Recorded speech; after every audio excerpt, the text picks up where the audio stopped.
Right, and here we go with gameplay of the game, and I've brought in my beautiful assistant. Hi. This is Aaron from the Press Play and Tape podcast. Link down below. Yeah, right down here. Because this is a two-player game. This is actually an earlier game than some of the other ones we've covered so far. I obviously added as a filler to this program pack. And it's two-player Space War. Just out the big fancy cabinet. So we have our two ships. We can each fire one bullet. And do we crash into each other? Oh no, Aaron actually shot me just before we... And to get his worked out the trick. Yeah, we did have one practice game, so... It was awkward as hell. So you have continuous momentum, so once you go in a direction, you're stuck in that direction until you apply more thrust. There is a maximum thrust level though. Haha! Got one back. Oops. So, once again, it was one of my really early games, so it's got some simple concepts going, obviously quite small sprites as well. But I think that works in the context of this game. Oh, they look pretty good for something you said was written in BASIC. So Aaron doesn't believe me. This has no machine code in it whatsoever.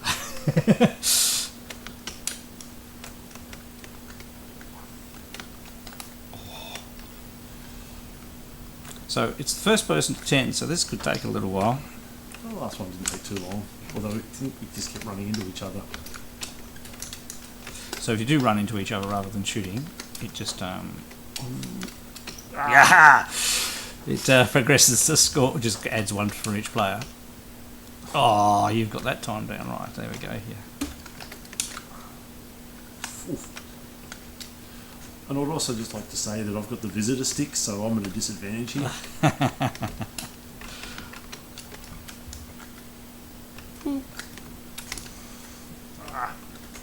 Is he gone? And it also does Collision. Collision. It does have a tiny bug, and the fact that the screen's only 192 pixels tall, but the sprite Y coordinates can go all the way up to 256. So that's why when we go off the bottom of the screen, we don't actually appear for a little while, because I didn't account for that missing space. But it does add a bit of mystery to when you're going to reappear back on the screen.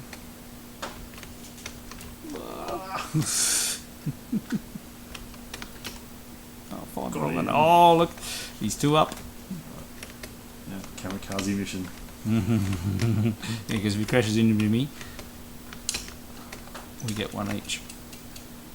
So he'll stay two up.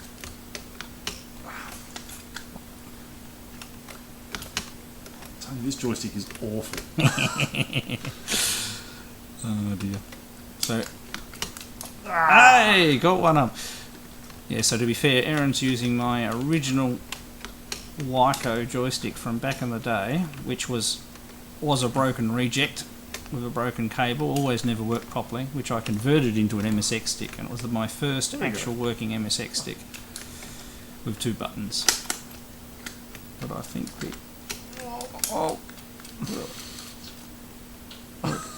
I don't know how we missed. There we are. Uh-oh.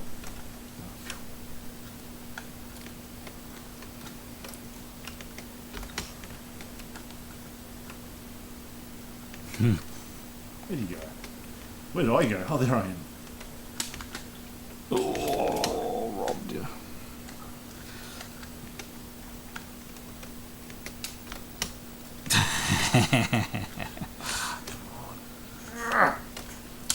So back in the day, I probably would have played with this with my friend Jeff, who also had a Spectravideo, and we wrote games and played each other. Okay. Oh, my bullet went through.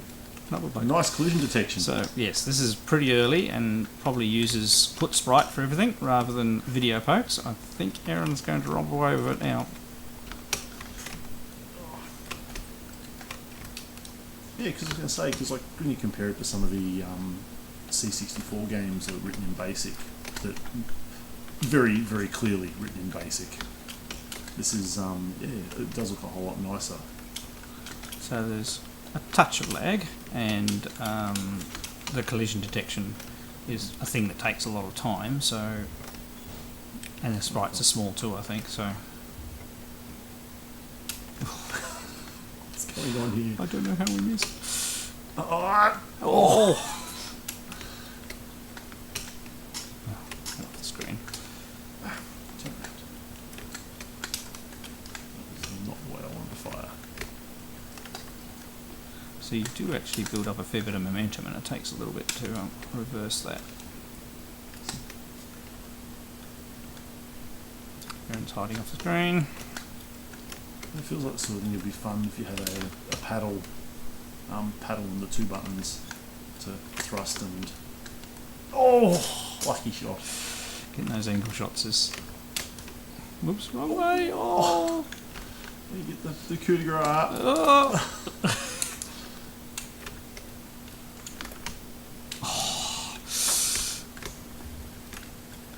Can you run into your own shot? I don't think you can. Yes! Aaron wins! Woo! Player 2 is the victor! Woo! Handicap and all. Seriously. Look at that. Yeah, no handicap at all. Nice. So, thank you, Aaron. It's alright, Tony. I couldn't have done that demo without another person, so glad you're here. Alright, let's go and have a look at the code. Right, I've decided to use a slightly different setup for our code. I'm using the emulator Blue MSX because it was a bit fuzzy from the capture, and hopefully it gets rid of our hum.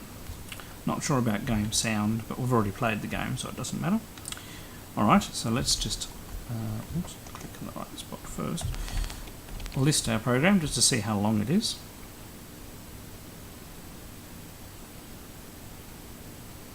Not expecting this one to be long, so it's only 47 lines long. That line right at the end is a direction table to make things easier to work out which way to add onto the X and Y coordinates of the ship's moving. Not sure of line 460, but obviously the rest are sprite patterns. Right, so let's list from the start. So list up to 50. Just fit.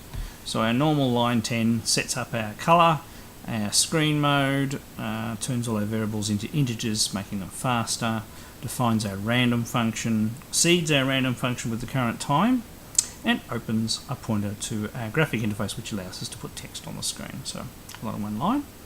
Line 20, restore 300, so that restores where we're reading the data from the first line of data. And from A equals 1 to 17, so we've got 17 sprite shapes in this particular one, because you have the two different ships rotated in 8 different directions, so that's 16 plus 1 bullet. That makes reasonable sense. Line 30 clears the screen, and we have a little loop there using the video poke to put 209, which makes sprite, that's the value you put into a sprite's Y position to make it invisible. So that quickly clears all the sprites. Then we have a loop from 1 to 30, and we're using pset, which is point set, and we're using our random function to get a random X and a Y and a random colour, and we set our star pattern on the screen. Then preset, which basically just puts the cursor position without drawing, we set our colour to 9, and we print the letters Space War. So as I said, it's fairly easy to follow as we go through it. Now on our title screen, I think we have a couple of ships sitting there. So we've got put sprite 1 at 80 across 120 down, colour 13 pattern 3, and put sprite 2 at 150 across 120 down, so they're level with each other, colour 5 pattern 15. So I'd say that puts our two ships to either side of our title. Preset a little bit further down the screen, set our colour to 3, and put the words press trigger to begin. So line 50 is looking for either the keyboard or the first joystick to be pressed to start the game, and just loops round and round and round in circles. Otherwise we get started for our game. So we clear the screen, we clear those two sprites. That's what two V pokes are doing there, 209, 209 values. We've got S1 and S2, which would be the two player scores. We draw our star pattern, and we print player 1 and player 2 up at the top of the screen for our scoring. 60 to 90. Okay, so not as fat lines this time. We read that next bit of data, those 8 values, remember, into our 2 arrays, dx and dy. So you'll see them in use shortly. We set some starting coordinates, so obviously everything with 1 after it is player 1 and everything with 2 after it is player 2. I'm just trying to work out, oh I see, and I reckon our 3 and 4 variables are our velocities, rather than using velocity there. And d is our direction. So they're setting up all their things. We call a function at 250, we'll look at that later, and on a sprite collision we're going to go to 260 and we turn that on. Line 80, we turn that on again for some reason. We read our stick direction, stick 0 and stick 1, and if so player 1 gets to use the keyboard or the first joystick. If A is 3, that's to the right, and then our direction increases, and we make sure once it gets to larger than 8 we set it back to 1, so we go round in a circle. If it's 7, that's to the left, we rotate the other way.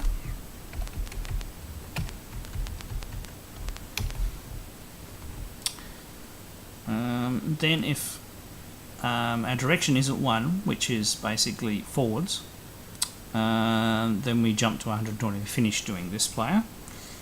Otherwise, if we're pushing forward, we increase, based on the direction we're going in, we increase our velocity by that amount because we're pushing forward, so we're thrusting. But we don't let that get above 6. 6 is our maximum speed, or -6 going in the other direction for any one particular value. Line 110 does the same thing for the Y direction, and line 120, now we're actually adding our change in X on and our change in Y on. We're making sure we haven't gone off the right of the screen, and if so we decrease our sprite value by 256, which will put it around on the left hand side of the screen, or if we've gone off the left hand side of the screen we put it over on the right hand side of the screen. We do the same thing for Y.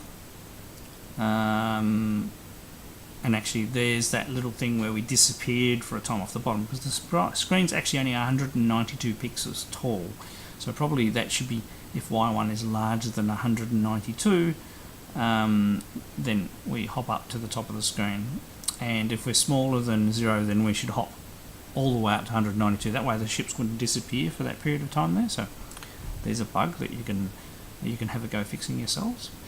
And then the final thing we do is we go and put the sprite at its new position, and D1 is the direction shape. So I reckon the next section of code from 150 to 190 is going to be very similar, except we're dealing with the second player. And we are, see, so stick 2, and we're dealing with all exactly the same mass, just with a second player. Let's look at 190. Oops, hang on, we've wrapped around here. Accidentally pressed a key. So line 200 is once again just making sure, checking our Y coordinates, has the same bug as the other one. Line 210 actually puts our sprite on the screen. We add 8 to the direction because it's using the second set of sprite shapes. We're looking for our trigger button for the first player now, and we only allow it if we're not currently firing a bullet, which is in our B variable. We set X5 and Y5 to the same position as the player, so the bullet comes from the player, and our direction to be the same direction as the ship is facing. And we also check if the second player has pressed their fire button as well. Now, this will actually, once per loop, only allow one player to fire once, which I suppose gives whoever presses the trigger first the advantage. Although technically, if the first player had their trigger pressed down, they might be able to block the other player. So there's another potential for a bug there. Now, line 220, if bullet 1 is on the screen, then it handles moving it in the set direction, very similar to the code we're looking at before. it does all that in one line. So it takes it off. If it goes off the edge of the screen, it removes the bullet, so you can fire it again. Otherwise, it puts it in the new position that it's worked out. So you can see with that, having that array of values, which are the different positive and negative values around the compass, and multiplying it by the speed, gives us our change in direction. And then on 240, we loop round to 80. So that's the main loop. So 250 to, let's go to 280 because these could be bigger lines. I thought they might be. So 250, that was that subroutine you saw called before, and that basically rubs out the player scores and prints them both again and returns. Line 260 are when two sprites have collided. Now, of course, we've only got up to 4 sprites on the screen, so it's either going to be a player hitting a player, or a bullet hitting a player, or a bullet hitting a bullet, I suppose, as well, but I don't think we test for that one. So first thing you do when a sprite interrupt routine is turn sprite off so it doesn't get called again while you're doing your calculations. And then we do some hit detection based on the first we check the ship, so that's the 2 ships, X1 and X2, and Y1 and Y2 within a tolerance of 8 pixels. And yes, if the ships collide, we give a score to each player. And next test, we see if the player 1 is hitting the player 2's bullet. Same test, and we make sure the bullet's on screen. And that way player 2 gets a score, and then we do the same thing for player 1 and we return. So that's our whole collision detection routine. Line 270, which plays a little bit of a sound and clears all our sprites off the screen, puts our scores on the screen again, and yeah, is basically determine who won. So it's going to say player 1 or player 2. And if we look at the next line,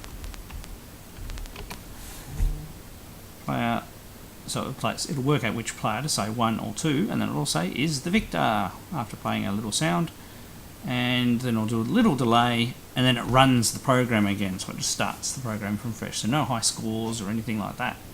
So it's actually quite a simple program, this one, so it should be fairly easy for you guys to follow and work out, and feel free to download the source code and fiddle with it and change some things. So this would have been a very, very early game of mine, perhaps before the previous title we covered, which is Hopper, because I tried to put a really good title on each program pack and then add a couple of my other smaller games along with it. So hope you've enjoyed looking at one of my old titles together. There will be support material for this title on my website. I'll put a link down to the specific article down below.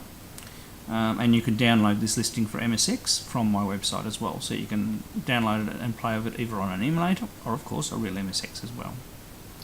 Alright, I'm Electric Adventures, thanks to all my subscribers, thanks for watching, and I'll catch you next time.